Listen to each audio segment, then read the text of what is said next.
All right. So we'll start off, William, with the positioning and what I like in your setup.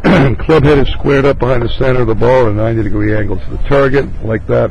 Golf shaft angle is in a fairly flattish neutral angle pointing at your waist. Ball position is pretty centered with a little forward press. For the irons, that's perfect to help you get down the ball and compress it. Stance width, a little narrow there. I've seen guys being real wide. If you're a little narrow, it's going to be tough to stay in the insteps of your feet. So you don't mind just widening out a little bit, just looking compared to me to the right there.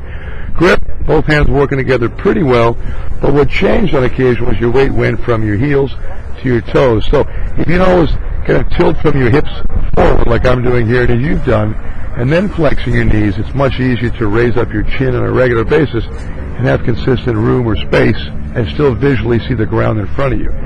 If you can't by doing that, you know you sat back on your heels, lost balance. So these are just little pre-shot things you need to work on until it becomes second nature. But hey, if we get a quieter swing going with less need for recovery and timing, you know, it's going to be easier to hold up on the golf course, right?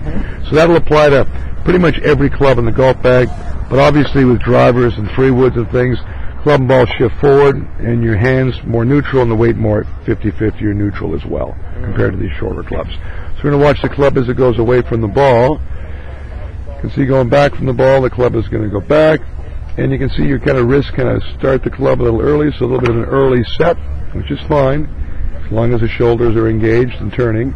And then the club rises up your body in a pretty good plane, but see how the left leg goes out and the right leg locks?